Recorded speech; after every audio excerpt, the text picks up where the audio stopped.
رات کا 1 بج رہا تھا۔ باہر اس قدر طوفانی بارش تھی، ہر کوئی اپنے اپنے کمروں میں گہری نیند سو رہا تھا۔ ملک ہاؤس میں بھی اس وقت ہر طرف سناٹا تھا۔ جب وہ گھر میں داخل ہوا، پورا لاؤنج اندھیرے میں ڈوبا ہوا تھا۔ جیسے ہی وہ اپنے کمرے میں جانے کے لیے سیڑھیوں کی طرف آیا تو کوئی اچانک سے آ کے اس کے سینے سے ٹکرایا۔ اشار سمجھ گیا تھا کہ یہ کون ہے، مگر اس سے پہلے کہ وہ کچھ پوچھتا، اریبہ کی چیخ سن کر اسے شدید پریشانی ہوئی۔ اریبہ کیا ہوا ہے؟ دیکھو میں ہوں اشار، ڈرو مت اور مجھے بتاؤ کیا ہوا ہے۔ اریبہ میں تم سے پوچھ رہا ہوں کیا ہوا ہے؟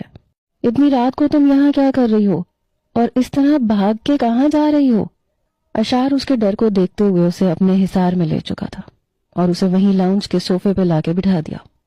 اتنے میں باقی گھر والے بھی اس کی چیخیں سن کے جاگ گئے تھے۔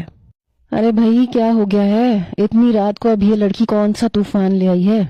پتہ نہیں اسے رات کو سکون کی نیند کیوں نہیں آتی، نہ خود سکون سے سوتی ہے نہ باقیوں کو سونے دیتی ہے۔ فرح بیگم تو وہاں آتے ہی شروع ہو گئی۔ صفدر صاحب نے آنکھوں کے اشارے سے انہیں چپ رہنے کا کہا۔ اشار بیٹا کیا ہوا ہے؟ اتنی رات کو تم لوگ یہاں کیوں بیٹھے ہوئے ہو اور یہ اریبہ کو کیا ہوا ہے؟ اس طرح سے کیوں رو رہی ہے؟ پتہ نہیں امی، میں ابھی گھر آیا ہوں، اپنے کمرے میں جا رہا تھا جب اچانک یہ اریبہ بھاگتے ہوئے سامنے آ گئی۔ ارے میری بچی کیا ہو گیا؟ کوئی ڈراؤنا خواب دیکھ لیا تھا؟ میری جان تم میرے پاس آ جاتی، اس میں ڈرنے والی کون سی بات ہے؟ چلو اب جلدی سے رونا بند کرو، کچھ بھی نہیں ہوا، اب تو ہم سب لوگ یہاں موجود ہیں نا تمہارے پاس۔ شگفتہ بیگم نے پیار سے اسے اپنے ساتھ لگایا اور چپ کروانے لگی۔ اشار تو بس اسے روتے اور ڈرتے ہی دیکھ رہا تھا۔ اریبہ بچپن سے ایسی ہی تھی، چھوٹی چھوٹی چیزوں سے، چھوٹی چھوٹی باتوں سے خوف زدہ ہو جاتی تھی۔ اشار بہت کوشش کرتا تھا کہ اس کے اس ڈر کو ختم کر سکے، لیکن اتنے سالوں میں بھی وہ اس کے ڈر کو ختم نہیں کر پایا تھا۔ اریبہ مجھے بتاؤ کیا ہوا ہے؟ کیوں اتنا ڈر رہی ہو؟ کیا کوئی خواب دیکھا تھا یا کچھ اور؟ اشار ہم اس بارے میں صبح بات کریں گے، ابھی وہ پہلے ہی اتنی ڈری ہوئی ہے، اوپر سے تم دوبارہ سے وہی سب کچھ اس سے پوچھ رہے ہو۔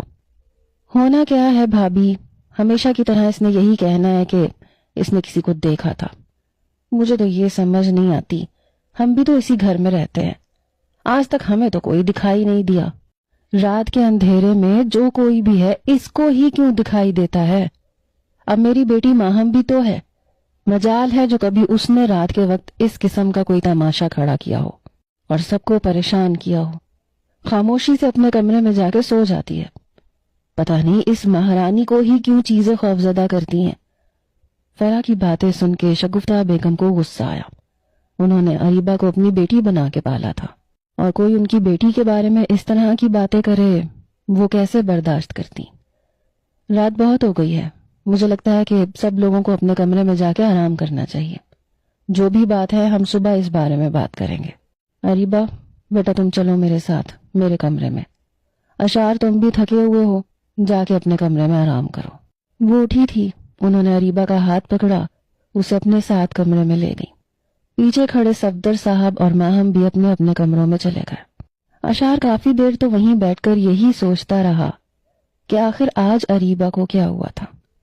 یہ بات تو وہ اچھی طرح سے جانتا تھا کہ وہ بنا کسی بات کے اس طرح سے خوفزدہ نہیں ہوتی۔ ضرور اس نے کچھ نہ کچھ تو دیکھا ہوگا، کسی چیز سے تو ڈر گئی تھی۔ اپنی ماں کے کہنے پہ وہ کمرے میں تو آ گیا تھا، لیکن اب نیند اسے کہاں آنی تھی؟ وہ لڑکی جس میں اس کی جان بستی تھی وہ خوفزدہ تھی، تو بھلا وہ کیسے سکون سے سو سکتا تھا؟ لیکن اب اسے اس بات کی تسلی تھی کہ وہ اس کی ماما کے ساتھ ہے۔ اشار کو یقین تھا کہ اس کی ماما اریبہ کو سنبھال لیں گی۔ بھابھی آپ تو خواہ میں اس کی اتنی فکر کر رہی ہیں، کچھ بھی نہیں ہوا، بس ایسے ہی سب کو پریشان کرنا تو اس کی بچپن کی عادت ہے۔ آپ کے اور اشار کے زیادہ لاڈ پیار نے اسے اس قدر بگاڑ دیا ہے۔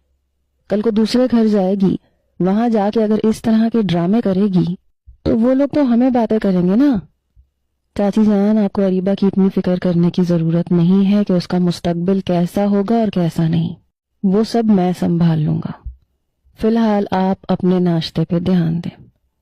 اشار جو ابھی اپنے کمرے سے نکلا تھا، ناشتے کی ٹیبل پہ فرح بیگم کے منہ سے اریبہ کے لیے ایسی باتیں سن کے اسے بالکل بھی اچھا نہیں لگا تھا۔